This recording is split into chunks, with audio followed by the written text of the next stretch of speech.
Hello guys. तो मेरा नाम है नवीन सिंह भंडारी और आज हम लोग स्टार्ट करने जा रहे हैं कूलम्ब्स लॉ। तो हमने कल पढ़ लिया था, डाइलेक्ट्रिक कांस्टेंट के बारे में हम लोगों ने कल देख लिया था। उम्मीद है कि आप लोगों को वो समझ में आ गया होगा। ठीक है, आज हम लोग आगे बढ़ रहे हैं, कूलम्ब्स लॉ को थोड़ा और आगे देखते हैं, वेक्टर फॉर्म देखते हैं कूलम्ब्स लॉ का। तो आज का हमारा सबसे पहला टॉपिक है, कोशिश करेंगे सुपरपोजिशन आज करें, मतलब कि इलेक्ट्रिक फील्ड को आज स्टार्ट देखते हैं। समय मिला तो स्टार्ट कर देंगे, अदरवाइज कल करेंगे। ठीक है, तो vector form of Coulomb's law.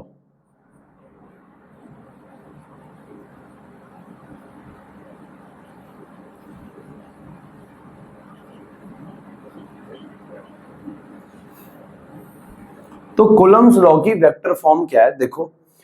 Coulomb's law क्या कहता था दो चार्जेस आर डिस्टेंस पे रखे हुए हैं, उनके बीच का जो फोर्स ऑफ अट्रैक्शन होगा, फोर्स ऑफ रिपल्शन होगा, वो क्या होगा। तो ये Q1 चार्ज है, ये Q2 चार्ज है, इन दोनों के बीच में जो सेपरेशन है वो कितना है, लेट्स सपोज R है, हाँ या ना। ठीक है, वह सेपरेशन कितना है, R। अगर मैं कूलम्ब्स लॉ का मैग्नीट्यूड लिखूं, फोर्स का, जो फोर्स ऑफ अट्रैक्शन होगा, या बच्चा फोर्स ऑफ क्या होगा, रिपल्शन होगा, है ना। तो जो अट्रैक्शन या रिपल्शन का जो फोर्स होगा वो क्या होगा, F is equal to K Q1 Q2 by R square. F Q1 Q2 by R square, और ये आ गया हमारे पास क्या, force F is equal to K Q1 Q2 by R square. ठीक है, अब ध्यान से अगर मैं आगे बढ़ूं, इसको वेक्टर फॉर्म में लिखना चाहूं तो वेक्टर फॉर्म में मैं क्या लिखूंगा, देखो। एक बेसिक बात अपने दिमाग में रखो, वेक्टर के लिए क्या होती है। कोई भी जो वेक्टर होता है, उस वेक्टर के पास दो चीजें होती है, एक होता है मैग्नीट्यूड, एक होता है डायरेक्शन। एक होता है मैग्नीट्यूड, एक होता है डायरेक्शन। अगर ये ए एक वेक्टर है, अगर ए एक वेक्टर है तो इस वेक्टर को कैसे लिखा जा सकता है, ए का मैग्नीट्यूड। बेटा मैग्नीट्यूड को ऐसे मॉड के अंदर लिखते हैं, अगर तुम्हें ऐसे नहीं लिखना तो मैं एक और तरीका बताता हूं, और ए की डायरेक्शन, और डायरेक्शन के ऊपर हम लोग कैप मार देते हैं। तो किसी भी वेक्टर के पास दो चीजें होती है, मैग्नीट्यूड, डायरेक्शन। एग्जांपल के तौर पे, अच्छा पहले मैं बताता हूं, इसको तुम ऐसे भी लिख सकते हो, A vector is equals to A into A cap, हाँ है ना। ये क्या है, मैग्नीट्यूड को या तो ऐसे लिखो मॉड बना के उसके ऊपर एरो मार के, या फिर सिंपल ऐसे लिख दो, और ये क्या हो गया, ए कैप क्या है, उसकी डायरेक्शन, बराबर है। ठीक है, तो इसको एक और तरीके से एग्जांपल के तौर पे अगर मैं समझाऊं आपको, तो मान लो हाँ हाँ हाँ, मान लो कोई भी ना, मैं हूं, मान लो मैंने नॉर्थ की तरफ 5 मीटर चला, नॉर्थ की तरफ 5 मीटर में चला, है ना। तो मान लो मेरा डिस्प्लेसमेंट है x is equal to 5 metre north. तो बेटा 5 मीटर क्या हो गया, मेरा मैग्नीट्यूड कि मैं कितना चला, और नॉर्थ क्या हो गई, मेरी डायरेक्शन। तो ये कुछ ऐसा होता है, एक वेक्टर फॉर्म में डिस्प्लेसमेंट एक वेक्टर फॉर्म में लिखा हुआ है, और 5 मीटर में कहां चला, मैग्नीट्यूड हो गया, और नॉर्थ क्या हो गई, मेरी डायरेक्शन हो गई। तो किसी भी वेक्टर फॉर्म को ऐसे लिखा जा सकता है, ऐसे लिखा जा सकता है। ठीक है, ठीक है, अब ध्यान से देखो, तो ये फोर्स है, ये फोर्स का मैग्नीट्यूड है। डायरेक्शन वेक्टर फॉर्म में कैसे लिखेंगे, फॉर वेक्टर फॉर्म हमारे पास F वेक्टर क्या हो जाएगा, मैग्नीट्यूड तो ये रहा K Q1 Q2 by R square, K Q1 Q2 by R square. Direction क्या हो जाएगी, R कैप, ये हो गया मैग्नीट्यूड, तो डायरेक्शन क्या हो जाएगी, R कैप। एक होता है मैग्नीट्यूड, फिर क्या आता है डायरेक्शन, तो ये हो गई मैग्नीट्यूड, और ये क्या हो गया, R कैप क्या हो गई, डायरेक्शन। ठीक है, अब देखो हम लोग कभी कभी ना, एक तो डायरेक्ट तुम्हें ऐसा दिख जाएगा, या फिर अगर मैं इसको थोड़ा और खोलूं तो हम लोग जानते हैं ए वेक्टर ए कैप के बराबर होता है। तो यहां पे मैं क्या लिख सकता हूं, R vector is equal to R, अब आर इंटू में आर कैप।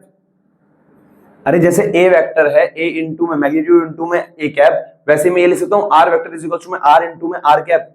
तो यहां से आर कैप की वैल्यू क्या आ जाएगी, एफ इज इक्वल टू में के Q1 Q2 by R square into में आर कैप को मैं क्या लिख सकता हूं, आर वेक्टर अपॉन में आर, हाँ है ना, आर वेक्टर अपॉन में आर, और आर स्क्वायर और आर क्या हो जाएगा, तो एफ इज इक्वल टू के Q1 Q2 by are Q, और यहां पे क्या जाएगा, आर वेक्टर।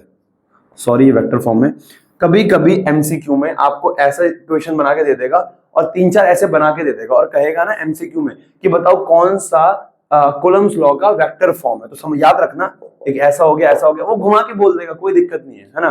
घुमा के बोल देगा, कोई दिक्कत की बात नहीं है। तो ये कूलम्स लॉ का ना वेक्टर फॉर्म में है, आपको ऐसे बना के दे देगा, आप इसका इंतजार करते रहोगे कि भैया वेक्टर फॉर्म में तो ऐसा होता है, तो रट्टा मानने की जरूरत नहीं है ना, रट्टा मानने की जरूरत नहीं है, ऐसा भी कैसा भी हो सकता है, बराबर है। ये बेसिक बात याद रखना। तो कूलम्स लॉ का वेक्टर फॉर्म। अब थोड़ा आगे बढ़ते हैं और दो तीन छोटी छोटी चीजें देखते हैं, है ना, नोट कर लो। तो बेटे अब जो हमारे पास एक छोटा सा टॉपिक है वो क्या है, comparing electrostatics and gravitational force. अगर हम इन दोनों को कंपेयर करें ना तो बहुत आसान वाली बात है, कि बहुत साधारण बात है। जो ग्रेविटेशनल फोर्स है बेटा, देखो पहले मैं थोड़ा सा एक बार रिवाइज कराता हूं। यहां पे हमारे पास जो ग्रेविटेशनल फोर्स है,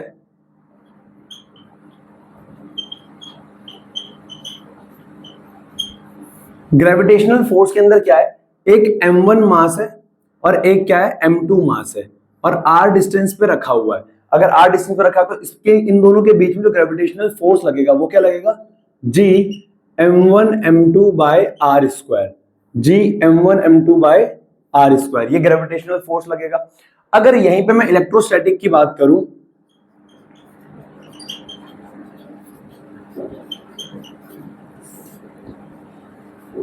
तो यहां पे क्या है, Q1 चार्ज रखा हुआ है, Q2 चार्ज रखा हुआ है, दोनों के बीच का सेपरेशन है R। तो इसके बीच में जो इलेक्ट्रोस्टैटिक फोर्स लगेगा वो क्या लगेगा बेटा, K Q1 Q2 by R square.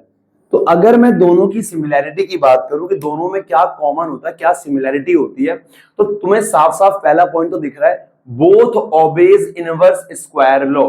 Gravitational force भी आर स्क्वायर के इनवर्सली प्रोपोर्शनल है, इनवर्स स्क्वायर लॉ फॉलो कर रहा है, ये भी इनवर्स स्क्वायर लॉ फॉलो कर रहा है। तो पहला पॉइंट क्या हो गया सिमिलैरिटी में, both follows inverse square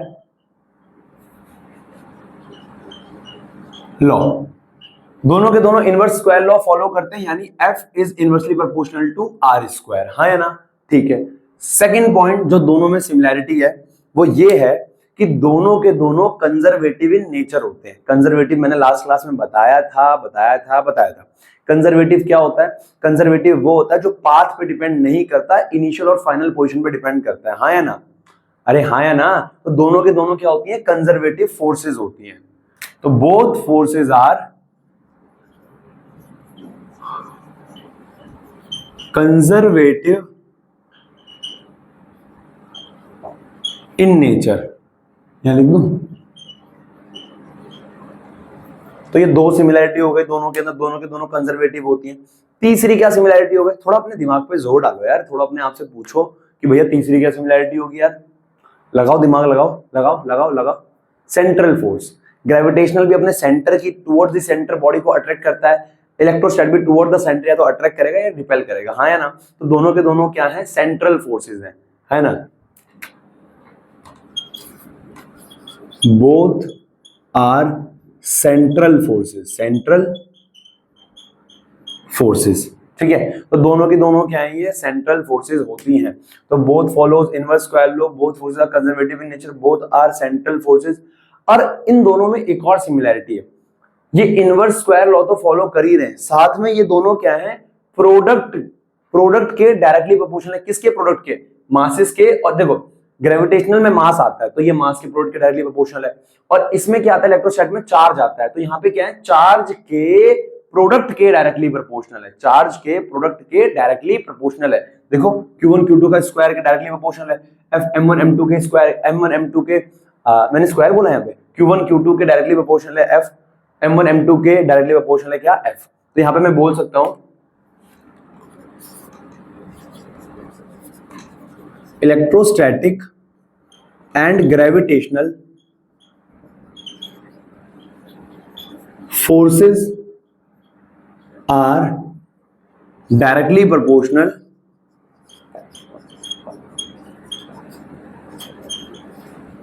proportional of product of their charges and masses respectively। तो बेटा चार्ज और मास के प्रोडक्ट के डायरेक्टली प्रोपोर्शनल होते हैं, समझ में आ रहा है ना, है ना, आसान है, बहुत बहुत आसान है ना। मतलब पता क्या है ना कि ना कभी कभी ना ऐसे सवाल पूछ लेता है यार, पता है कि ग्रेविटेशन उसमें क्या डिफरेंस है, सीयूईटी वगैरह में ना सवाल पूछ लेगा ऐसे क्या डिफरेंस है, क्या सिमिलैरिटी है ना, जब आगे कॉम्पिटिटिव एग्जाम वगैरह दोगे तो ऐसे छोटी छोटी चीजों से उठा के सवाल पूछ लेते हैं, है ना यार। पांचवा है ना, एक सबसे जो खास बात है ना दोनों की, वो दोनों को मतलब कि ना एक दोनों की जो एक बहुत ही बेहतरीन बात है वो ये है कि ये वैक्यूम में, मतलब दोनों के दोनों जो ये फॉर्मूले हैं इलेक्ट्रोस्टैटिक फोर्स और ग्रेविटेशनल फोर्स वैक्यूम में एप्लीकेबल है। यानी कि अंतरिक्ष में हम ये दो मासेस ग्रेविटेशन फोर्स अंतरिक्ष में लगता है भैया, साफ सीधी बात है। और इलेक्ट्रोस्टैट की अगर मैं बात करूं तो इलेक्ट्रोस्टैट भी वैक्यूम में फोर्स लगता है, हाँ या ना। In vacuum both forces are applicable. ठीक है, तो मास्टर क्या कहना चाह रहा है, ये हमारी हो गई सिमिलैरिटीज की ग्रेविटेशनल फोर्स और इलेक्ट्रोस्टैटिक फोर्स में क्या क्या सिमिलैरिटी है।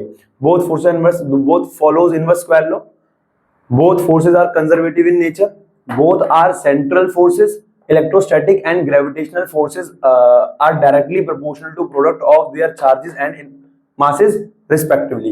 In vacuum both forces are applicable. बराबर है, उम्मीद है समझ में आ गया होगा। अब बात कर रहे हैं किसकी, डिसिमिलैरिटी की, है ना, कि विभिन्नता क्या है दोनों के अंदर। पहले इसको शांति से नोट करो, डिसिमिलैरिटी करते हैं और थोड़ा सोचो, अपने दिमाग में जोर डालो कि डिसिमिलैरिटी क्या क्या हो सकती है। दिमाग लगाओ लगाओ लगाओ लगाओ, शाबाश, नोट करो।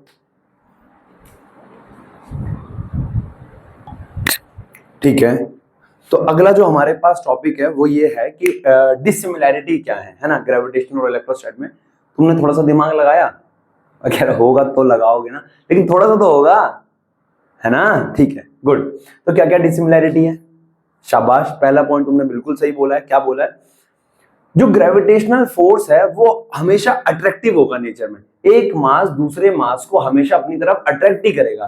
पर जो इलेक्ट्रोस्टैट है, अब चार्ज क्या है साला, एक पे पॉजिटिव एक पे नेगेटिव, तो अट्रैक्शन भी करेगा, और अगर सेम चार्ज है तो रिपल्शन भी करेगा। तो सबसे बड़ा जो डिफरेंस है वो ये है कि gravitational forces are attractive in nature while electrostatic forces are attractive as well as repulsive in nature. शाबाश। पहला, ग्रेविटेशनल फोर्सेस आर ऑलवेज, एक एल आता है डबल एल आता है, एक एल आता है मेरे ख्याल से, ऑलवेज, है ना। देखो अंग्रेजी में कहीं पे स्पेलिंग में मिस्टेक हो जाए तो टेंशन नहीं लेना, है ना, मास्टर गवर्नमेंट स्कूल का पढ़ा हुआ है, कोई दिक्कत नहीं है। ग्रेविटेशनल फोर्सेस आर ऑलवेज, और हम उस टाइम के गवर्नमेंट स्कूल के हैं। मैं अपने अंग्रेजी वाले मास्टर की बात बताता हूँ। हमारा जो, हम ना छठी क्लास में गवर्नमेंट में थे, छठी सातवीं आठवीं, बहुत बुरा हाल था गवर्नमेंट स्कूल का। अब तो खैर दिल्ली के स्कूल थोड़े बेहतर हो गए, बहुत बुरा हाल था स्कूल का। इतना बुरा हाल था कि हमारा जो इंग्लिश का पीरियड होता था वो मेरे ख्याल से 5वां पीरियड होता था लंच के बाद का, तो उसमें हमें खाना मिलता था, मिड डे मील मिलता था। हम घर से खाली टिफिन लेके जाते थे, है ना, फिर लंच लेते थे। तो वो मिड डे मील वाला पीरियड जो होता था वो इंग्लिश के मास्टर का होता था। हमने 2 से 3 साल हमें यही नहीं पता था कि हमारा इंग्लिश का मास्टर कौन है। हमारे पास मॉनिटर डायरी होती थी जिसमें साइन करवाना होता था मॉनिटर के पास, छठी सातवीं आठवीं में। तो वो वहीं कैबिन में बुलाता था, सिग्नेचर करता था कि हाँ भाई मैं आया हूँ, और बच्चों को कहता था जाओ खाना वाना खा लेना। आता भी नहीं था क्लास में, मॉनिटर को बोलता था कि जाओ खाना खा लेना, है ना। हम लाइन में लगते थे, खाना वाना लेते थे, खाना वाना खाते थे। हमने 2-3 साल शक्ल देखी ही नहीं। एक बार तो वाइस प्रिंसिपल आ गया, उसने कहा किसकी क्लास है ना। हमने कहा अब किसको बुला के लाएं, रैंडमली उसने एक बच्चे को बोल दिया जाओ टीचर को बुला के लाओ। अब बुला के किसे लाए, देखा ही नहीं है। कह रहा साल भर हो गया तुम्हें ये नहीं पता इंग्लिश पढ़ाता कौन है। तो बेटा ये हाल था हमारा अंग्रेजी का। तो ग्रेविटेशन में बहुत बुरा हाल था, गवर्नमेंट में बहुत बुरा हाल था। खैर अब तो मैं उम्मीद कर रहा हूँ कि टीचर्स जो हैं वो मेहनत कर रहे हैं, है ना, चाहे गवर्नमेंट के प्राइवेट के, तो खैर करते ही हैं थोड़ी बहुत। Gravitational forces are always attractive in nature, attractive in nature, while electrostatic forces are attractive as well as repulsive in nature। तो जो ग्रेविटेशनल फोर्स होता है वो अट्रैक्टिव भी होता है, सॉरी अट्रैक्टिव भी होता है, इलेक्ट्रोस्टैटिक अट्रैक्टिव भी होता है और रिपल्सिव भी होता है ना। ठीक है, आगे बढ़ते हैं। तो सेकंड चीज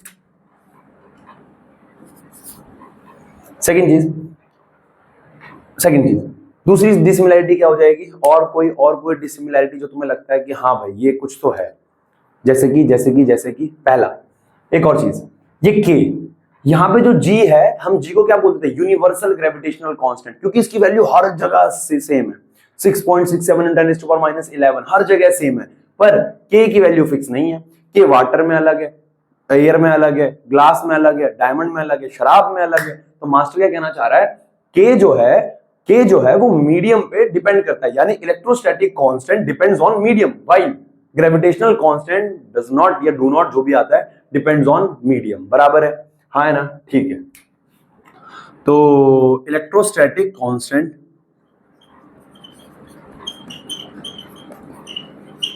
depends on medium while gravitational constant not, है ना। तो ग्रेविटेशनल कांस्टेंट डिपेंड नहीं करता है, ठीक है। तीसरी और क्या डिसिमिलैरिटी हो जाती है दोनों में, जो इलेक्ट्रोस्टैटिक फोर्स है वो बहुत ज्यादा स्ट्रांग होता है ग्रेविटेशनल से, बहुत ज्यादा स्ट्रांग होता है, किससे, ग्रेविटेशनल से, हाँ या ना। तो अगर मैं बोल लूं कितना स्ट्रांग होता है, 10 की पावर करीबन इसकी वैल्यू आती है 2.9 × 10⁻39 टाइम्स आता है, जिसको हम अप्रॉक्स न्यूमेरिकल्स में 10 की पावर 40 ले लेते हैं। तो 10 की पावर 40 गुना ज्यादा होता है ये इलेक्ट्रोस्टैटिक फोर्स, है ना। तो तीसरा पॉइंट क्या हो जाएगा, electrostatic force is much more stronger than gravitational force, है ना। तो ग्रेविटेशनल फोर्स बराबर है ना। तो ये 3 पॉइंट जो मैंने बताया आप लोगों को, डिसिमिलैरिटी, पहला gravitational force always attractive, second electrostatic क्या है, अट्रैक्टिव रिपल्सिव, और ये क्या है, डिपेंड करता है मीडियम पे, ये नहीं करता है, स्ट्रॉन्ग है। बराबर है, फटाफट नोट कर लो।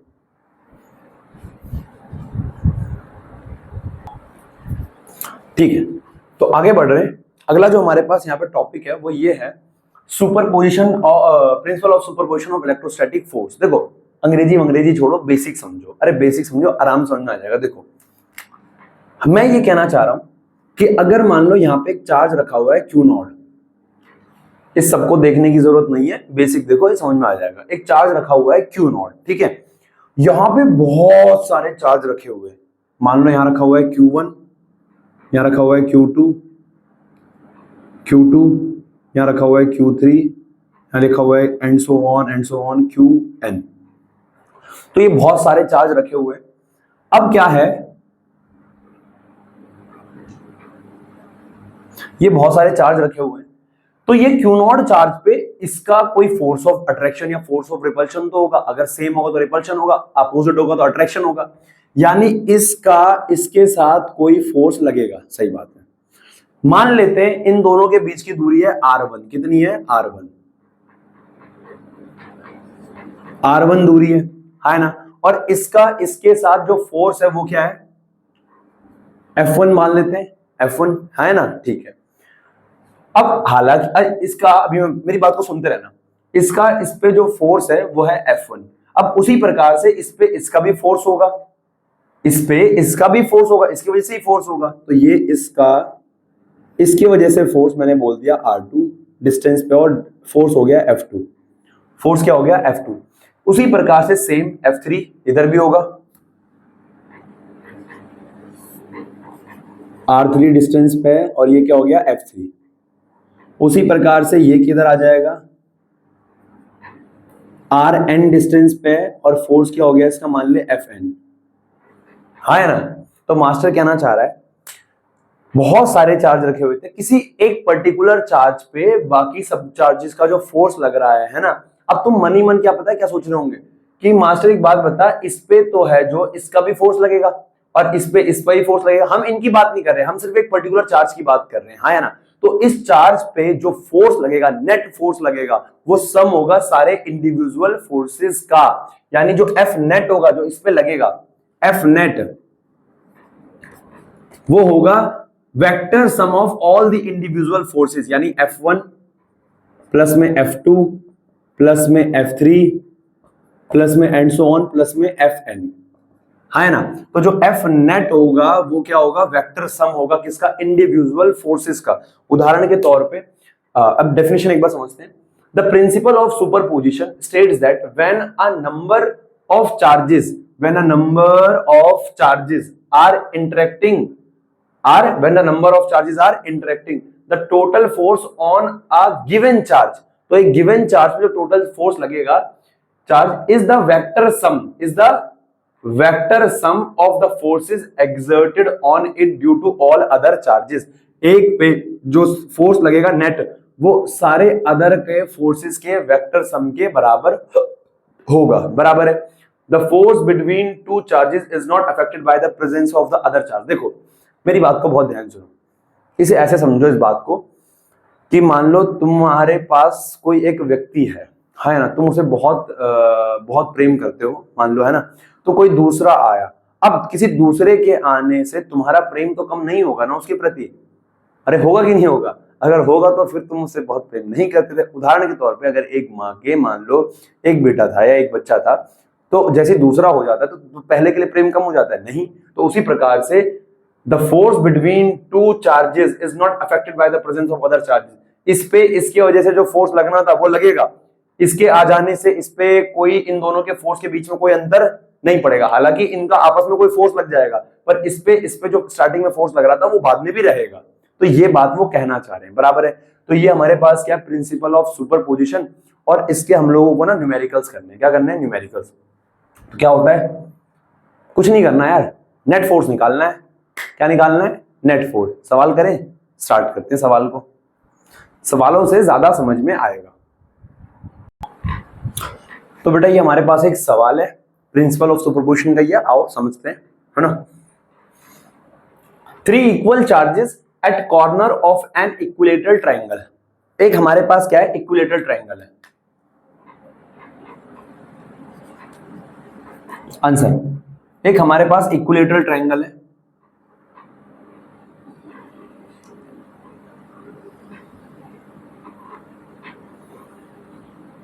इक्विलेटरल ट्राइंगल क्या होता है? जिसकी तीनों साइड्स बराबर होती हैं, ठीक है।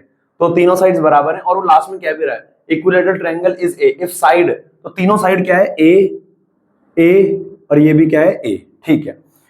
3 equal charges at corner of an equilateral triangle. 3 charge हैं कॉर्नर पे रखे हुए हैं। लेट सपोज यहां रखा हुआ है Q1, Q2, Q3, और गिवन दे रखा है इक्वल चार्जेस हैं। इसका मतलब Q1 बराबर है Q2 बराबर है Q3 बराबर है किसके, Q के। मान लेते हैं तीनों की वैल्यू क्या है, Q है भैया। तो Q1 Q2 Q3, Q1 Q2 Q3। The force on any charge will be, किसी एक चार्ज पे कितना फोर्स लग रहा होगा, सुपरपोजिशन से होगा ये। मान लेते हैं इस चार्ज को पकड़ लेते हैं भैया, इसको क्यों यार, इधर मैंने जगह नहीं बच रही ना, इसको पकड़ लेते हैं, किसी को भी पकड़ लेना यार, इसको पकड़ लेते हैं। इसमें कितना फोर्स लग रहा होगा, देखो इस पे इसके वजह से भी फोर्स लगेगा और इस पे इसके वजह से भी। अब याद करो सुपरपोजिशन की डेफिनेशन, तुम्हें एक पर्टिकुलर चार्ज पे निकालना है, एक पर्टिकुलर, टोटल नहीं निकालना है कितना फोर्स लग रहा है, एक पर्टिकुलर चार्ज पे। तो इस Q1 पे इस Q2 की वजह से फोर्स लगेगा, और फोर्स तुम्हें पता है इधर को लगेगा, सेंटर की तरफ, सेंटर से इधर को लगेगा ना। तो मास्टर ये कहना चाह रहा है force on Q1 charge due to Q2। तो सबसे पहले हम क्या निकालने चाह रहे हैं, Q1 पे कितना फोर्स लगेगा Q2 की वजह से। तो ये क्या आ जाएगा, F on 1 with respect to 2। F on 1 force पहले वाले पे फोर्स किसकी वजह से, दूसरे की वजह से। पहले वाले पे फोर्स किसकी वजह से, दूसरे की वजह से, ठीक है ना। तो F on 2 1 2। फोर्स का फॉर्मूला क्या होता है, K Q1 Q2 का square, Q1 Q1 Q2 Q2 upon में दोनों के बीच का सेपरेशन कितना है, A, तो ये आ जाएगा A का स्क्वायर। इसको बोल दूं 1, इसको मैंने क्या बोल दिया 1। हमें क्या निकालना है, Q1 पे कितना नेट फोर्स लग रहा है, ठीक है ना, ठीक है। इसको 1 मत बोलो। अब हालांकि तुम्हें एक बात पता है, Q1 Q2 दोनों किसके बराबर है? Q के। अरे तीनों चार्ज बराबर है ना, तो ये Q ये भी Q, तो ये क्या हो जाएगा? F12 is equals to K Q, और ये भी Q, तो ये क्या हो जाएगा? Q का स्क्वायर अपॉन में A स्क्वायर, है ना। इसको बोल दो 1, क्योंकि यहाँ पे तुम्हें बता देना Q1 बराबर है किसके? Q2 के, और वो किसके बराबर है? Q के, ठीक है। तो ये हो गई equation 1। Force on Q1, Q1 पे फोर्स देख रहे हैं हम, due to Q1 charge due to Q3। तो Q1 पे Q3 की वजह से क्या फोर्स लग रहा है देखो, तो ये क्या जाएगा? F on 1 due with respect to 3, क्या जाएगा? K, Q1 क्या है? Q1, और Q2 क्या है? Q3। इन दोनों के बीच का निकाल रहे हो ना, अपॉन में R स्क्वायर, और सेपरेशन क्या है? A, तो ये आ जाएगा A का स्क्वायर। सिमिलरली बेटा Q1 Q3 बराबर है, तो Q1 बराबर है किसके? Q3 के। कितना आ जाएगा? Q, तो ये क्या हो जाएगा? F13 इज इक्वल्स टू में K Q स्क्वायर अपॉन में A का स्क्वायर, तो ये हो गया सेकंड। अब ध्यान से देखो, F12 भी कितना है? KQ square by A square, F13 भी कितना है? KQ square by A square, मतलब दोनों वैल्यू बराबर है from 1 and 2, from 1 and 2। F12 बराबर है किसके? F13 के। F12 जो फोर्स है F13 फोर्स के बराबर है, इसकी वैल्यू मान लेते हैं F, मान लेते हैं, मानने में क्या जा रहा है, तूने भी तो उसको अपना मान ही रखा है कौन सा, है ना। तो भैया F12 इमोशनल डैमेज है, F12 F13 के बराबर, और कितना है? F है। ध्यान से सुन, तो यानी कि ये Q1 फोर्स, ये Q1 चार्ज और ये Q2 चार्ज, अब हालांकि ये तीनों सेम चार्ज है, उसने बोला भी नहीं है प्लस है कि माइनस है, मैं प्लस मान के चल रहा हूं, मास्टर माइनस मान के चल ले, आंसर सेम ही आना है, प्लस मान के चल माइनस मान के चल। तो ये Q2 इस Q1 पे फोर्स कितना लगाएगा? अगर दोनों के दोनों प्लस है, इधर को तुझे लग रहा है नेट फोर्स आ गया, ना ना ना, नेट फोर्स ऐसे नहीं आ गया, तू बेवकूफ होगा, तो नेट फोर्स निकालने के लिए ये करेगा, F net is equal to F12 plus F13, दोनों को ऐड, पागल है क्या? थप्पड़ मारूंगा साले के, ऐसे सिंपल ऐड कर देगा, वेक्टर सम, है ना, vector math not algebraic math. हाँ, तो भैया एफ नेट कैसे निकाला जाएगा? ये Q2 इस Q1 पे फोर्स लगाएगा, और वो भी सेंटर की तरफ, यानी इधर, तो ये आ गया फोर्स ऑन 1 ड्यू टू 2, इधर डायरेक्शन में लगाएगा ना फोर्स। अरे नहीं आ रहा क्या समझ में? ये बच्चों वाली चीज तेरी समझ में आ जाती है। ये Q2 प्लस चार्ज है, ये भी प्लस, तो प्लस को उधर धकेलेगा, ये Q3 प्लस है, ये भी प्लस है, तो ये इसको किधर धकेलेगा? इधर को। तो ये क्या है? फोर्स ऑन 1 ड्यू टू 3, है ना, 1 2 1 3, ये इसको इधर धकेलेगा, ये इसको इधर धकेलेगा। नेट फोर्स कैसे निकालोगे भैया? वेक्टर, क्या, क्लास 11 चैप्टर नंबर 3, सॉरी पुरानी किताब के हिसाब से तो 4 जो हम पढ़ते थे, मोशन इन प्लेन, दोनों के बीच का एंगल थीटा। बेटा ये इक्विलेटरल ट्रायंगल है, तो ये एंगल कितना होगा? 60 डिग्री। इक्विलेटरल ट्रायंगल है, तो ये वाला एंगल क्या होगा? 60। ये 60, तो ये भी क्या होगा? 60। अरे भैया अगर ये 60 डिग्री का एंगल है, तो ये भी कितना होगा? 60 डिग्री का एंगल। और 60 डिग्री का एंगल, एक वेक्टर ये रहा, एक वेक्टर ये रहा, दो वेक्टर के बीच का 60 डिग्री का एंगल, क्या क्या वेक्टर वो रिजल्टेंट निकालोगे, रिजल्टेंट का फॉर्मूला क्या होता है? तो यहां पे ये चीज बन रही है, एक फोर्स लग रहा है इधर को F12 के वजह से, और एक फोर्स लग रहा है इधर को F13 के वजह से, और दोनों के बीच का एंगल क्या है? 60 डिग्री। तो रिजल्टेंट का फॉर्मूला क्या होता है? वी नो दैट रिजल्टेंट का फॉर्मूला होता है under root A square plus B square plus 2ab cos theta. हाँ कि ना? हाँ, है ना, ठीक है। तो मास्टर कहना चाह रहा है नेट फोर्स किधर लगेगा? देखो देखो, एक जा रहा है इधर को फोर्स लग रहा है, जिक जिक जिक, एक पे फोर्स लग रहा है उधर को, तो बॉडी किधर जाएगी? इधर को, हाँ या ना? चल रहा है, हाँ। तो एक फोर्स इधर, एक फोर्स इधर, तो बॉडी सेंटर से होकर निकलेगी। एफ नेट की वैल्यू किधर आएगी? सेंटर से, एफ नेट, हाँ या ना? हाँ या ना? तो एफ नेट क्या आ जाएगा? Is equal to under root A, क्या है बेटा? ये इसको भी तुमने एफ मान लिया, इसको भी तुमने क्या मान लिया? एफ। ये देखो ना, F12 किसके बराबर है? एफ के। F13 भी किसके बराबर है? एफ के। तो क्या आ जाएगा? एफ का स्क्वायर प्लस एफ का square plus 2f cos 60 degree, cos 60 degree. तो एफ नेट क्या आ जाएगा? अंडर रूट एफ कितना हो जाएगा? 2f का स्क्वायर प्लस में 2 एफ का स्क्वायर इंटू में कॉस 60 डिग्री की वैल्यू क्या होती है 1/2, तो 1/2, 2 से 2 कैंसिल, तो एफ नेट क्या आ गया अंडर रूट 2f स्क्वायर और एक एफ स्क्वायर आएगा ना यहाँ पे 2f square plus F square, तो एफ नेट क्या आ जाएगा अंडर रूट 3f स्क्वायर और एफ नेट क्या आ जाएगा अंडर रूट 3f, हाँ ना। तो ये नेट फोर्स आ गया कितना अंडर रूट 3f, ये हमारे पास क्या आ गया नेट फोर्स। तो नेट फोर्स तो निकालना था, three equal charges at a corner on the equilateral triangle, the force on any charge, तो नेट फोर्स निकालना था किसी भी एक चार्ज पे इतना लगेगा अंडर रूट 3f। क्लियर है, हाँ ना। तो उम्मीद कर रहा हूं ऐसा सवाल आपको आ गया होगा और एग्जाम में पूछे जाते हैं सवाल, है ना, सीबीएसई में सवाल पूछे जाते हैं, बराबर है, नोट कर लो।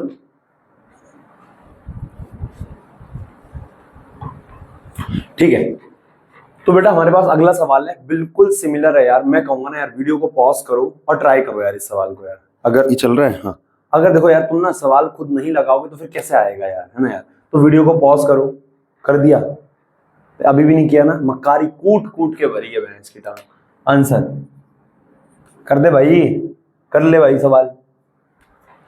4 equal point charges each Q,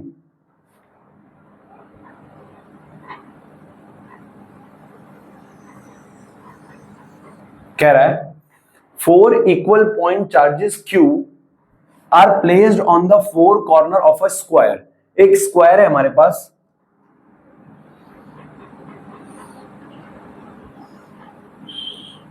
और स्क्वायर की सारी साइड्स क्या है Q Q Q Q और इधर भी Q। 4 equal point charges each Q are placed on the 4 corners of a square of side A।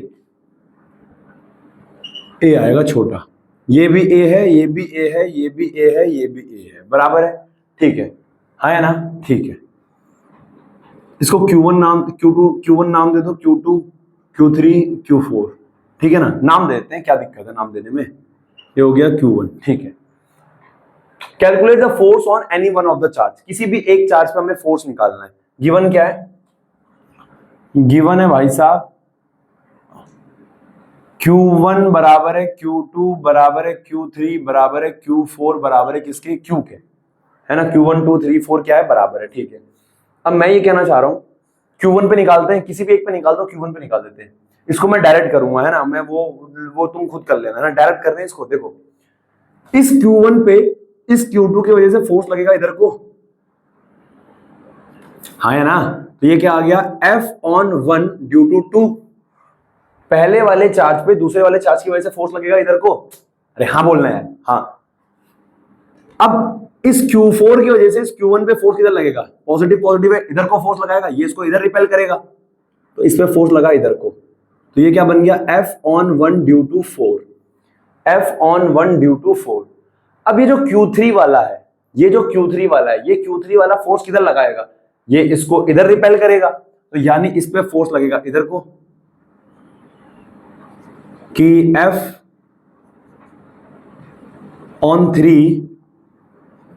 F/1 due to 3। तो चौथा वाला इस Q1 पे इधर फोर्स लगाएगा, दूसरा वाला इस Q1 पे इधर फोर्स लगाएगा, और तीसरा वाला इस Q1 पे इधर फोर्स लगाएगा, हाँ या ना, ठीक है, ठीक है, ठीक है। अब तुझे क्या करना है, वेक्टर सम। अब देख मेरी बात को बहुत ध्यान से सुन, 1 और 4 का तेरे को रिजल्टेंट निकालना पड़ेगा। 1 और 4 का रिजल्टेंट जो आएगा वो भी इधर से ही आएगा, नहीं समझा क्या, 1 और 4 का जो रिजल्टेंट आएगा वो भी इधर से ही आएगा। चल पहले फोर्स निकालते हैं, देख force on 1 Q1 due to Q2,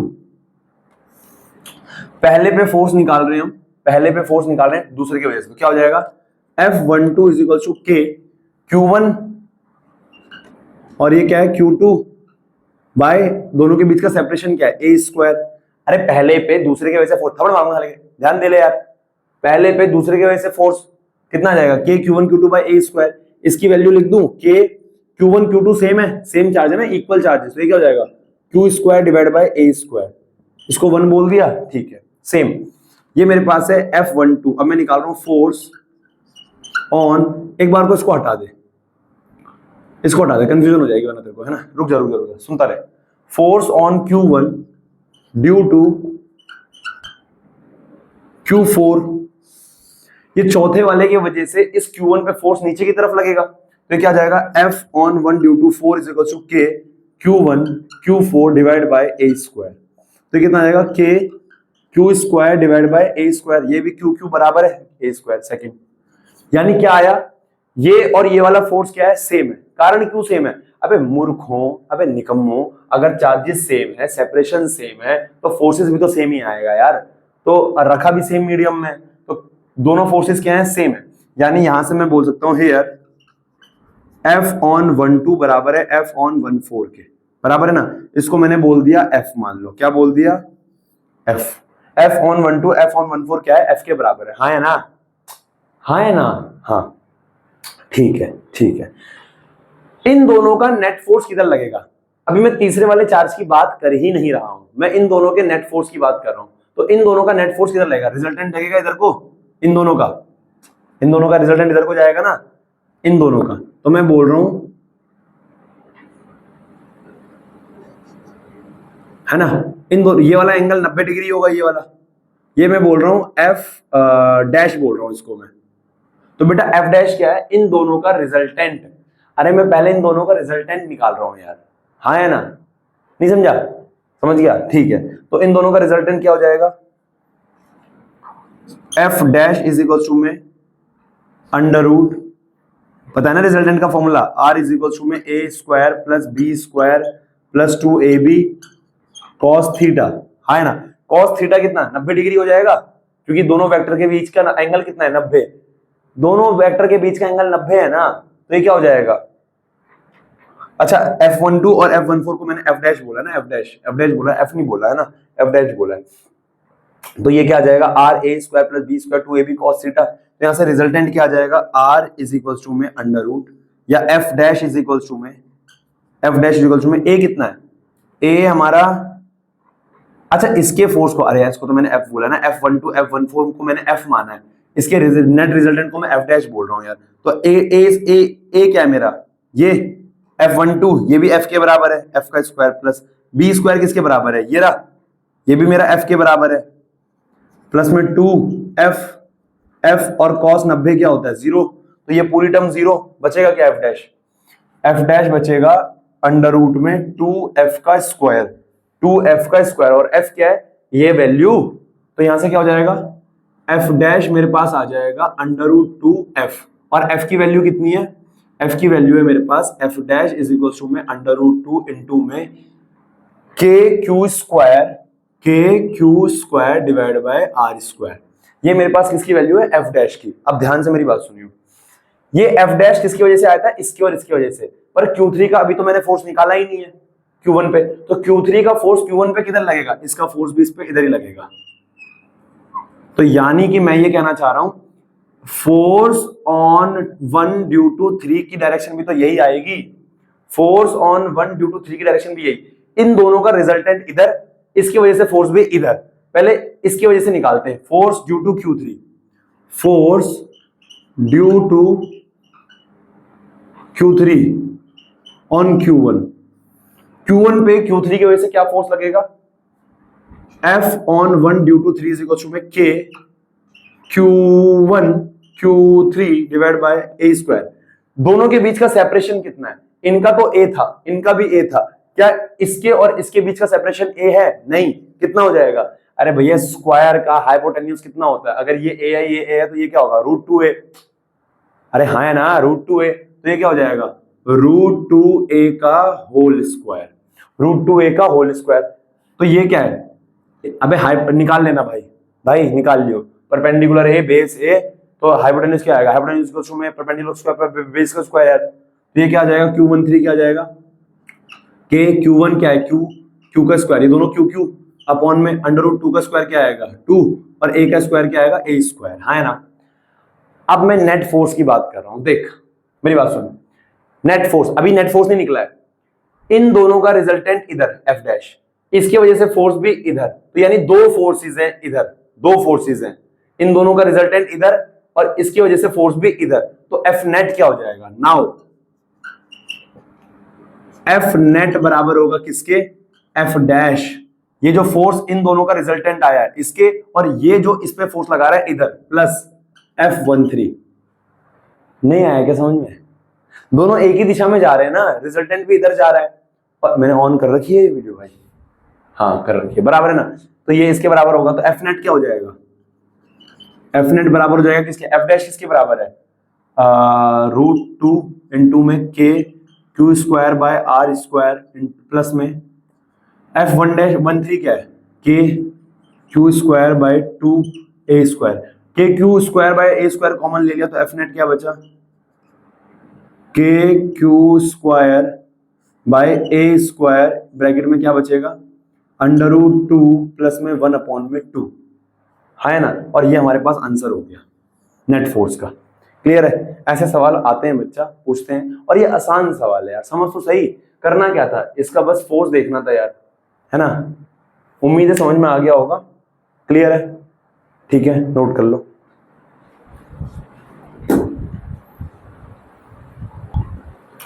तो बेटा अगला हमारे पास ना एक इस तरीके का सवाल है। बेटा ऐसे सवाल भी ना एग्जाम में आते हैं, है ना यार। तो मैं चाह रहा हूं कि कूलम्ब्स लॉ, सुपरपोजिशन में जितने तरीके के न्यूमेरिकल्स आते हैं ना, जितने तरीके के, वो सबके सब तुम कर लो, है ना। देखो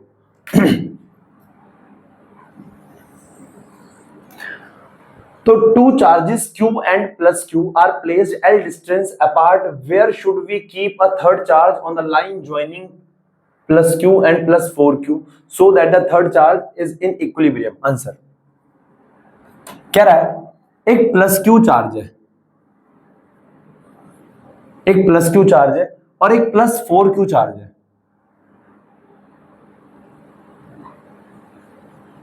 एक प्लस Q चार्ज है और एक प्लस 4Q चार्ज है। दोनों के बीच में ना सेपरेशन दे रखा है, टू चार्ज, दोनों के बीच का सेपरेशन है L। दोनों के बीच का सेपरेशन है L।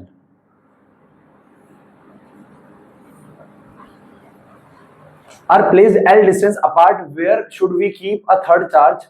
Third charge Q not लिख दो यहाँ पे, Q नॉट। एक तीसरा चार्ज है Q नॉट। देखो मेरी बात को सुनो, एक चार्ज है प्लस Q, एक चार्ज है प्लस 4Q, है ना। हमें इन दोनों के बीच में एक चार्ज रखना है। इन दोनों को मान लो तुमने स्टिक करके पकड़ के रखा हुआ है ना, इन दोनों के बीच में एक चार्ज रखना है हम लोगों को। अब जो चार्ज मैं रखूंगा वो है Q नॉट। Q नॉट कहां पे रखा जाए, कह रहा है कहां पे रखा जाए कि जो Q नॉट वो इक्विलिब्रियम में हो, यानी वो ना तो इधर हिले ना इधर हिले, इक्विलिब्रियम में। देखो Q नॉट को अगर मैं इधर रखूंगा तो क्या होगा? Q नॉट को अगर मैं इधर रखूंगा तो ये प्लस 4Q है, ये Q नॉट पे ज्यादा फोर्स लगाएगा, ये इक्विलिब्रियम पे यहां पे तो नहीं आ सकता। इक्विलिब्रियम पे ये कहां पे आएगा? ये इसके करीब आएगा, क्योंकि जितना फोर्स इधर से ये लगाएगा उतना ही फोर्स उधर से वो भी लगाएगा, तभी जाके तो ये हिलेगा नहीं ना। इक्विलिब्रियम का मतलब क्या है? दो चार्जेस रखे हुए हैं और तीसरा चार्ज ये रहा, तो ये जितना इस पे फोर्स लगाए उतना ही ये भी इस पे फोर्स लगाए, तो क्या हो जाएगा? नेट फोर्स क्या हो जाएगा? बराबर हो जाएगा। तो वो क्या हो जाएगा? सिस्टम इक्विलिब्रियम में। सिस्टम किसमें हो जाएगा? इक्विलिब्रियम में। तो देखो, तो हमें Q नॉट को रखना पड़ेगा इसके पास, किसके? प्लस Q के। प्लस Q के पास क्यों रखा है? अरे यार ये प्लस 4 है ना यार, ये ज्यादा फोर्स लगाएगा इस पे, ये कम फोर्स लगाएगा, तभी तो दोनों का बैलेंस हो पाएगा। इसकी दूरी बढ़ानी पड़ेगी क्योंकि चार्ज ज्यादा है, इसकी दूरी कम करनी पड़ेगी क्योंकि चार्ज कम है ना। तो इनके बीच की दूरी हो गई मान लो x, इस दूरी को मैंने मान लिया x, तो ये क्या हो जाएगी? यहां क्यों कर रहा है भाई?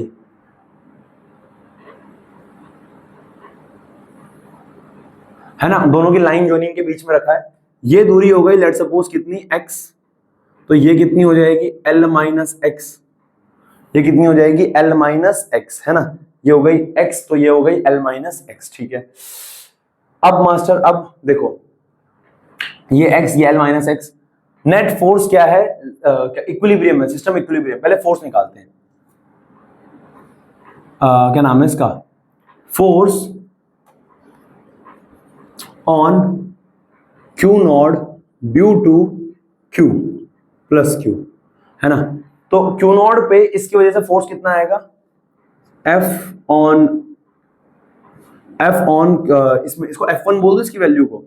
अरे इसके फोर्स को F1 बोल दो, ठीक है। ये क्या हो जाएगा?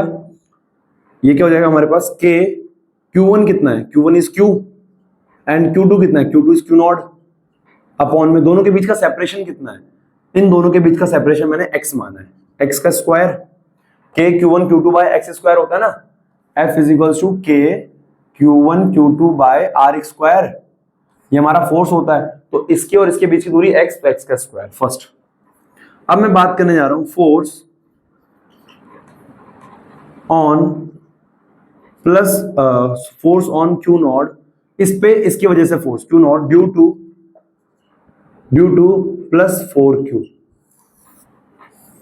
तो इस पे इसकी वजह से फोर्स क्या लगेगा, F2 इज इक्वल टू में k, वो 4q है तो इनटू में 4q, और यहां पे क्या जाएगा q नॉट अपॉन में दोनों के बीच का सेपरेशन क्या है, L माइनस एक्स, तो L माइनस एक्स का whole square, L minus x का होल स्क्वायर, ठीक है। ये हो गया सेकंड।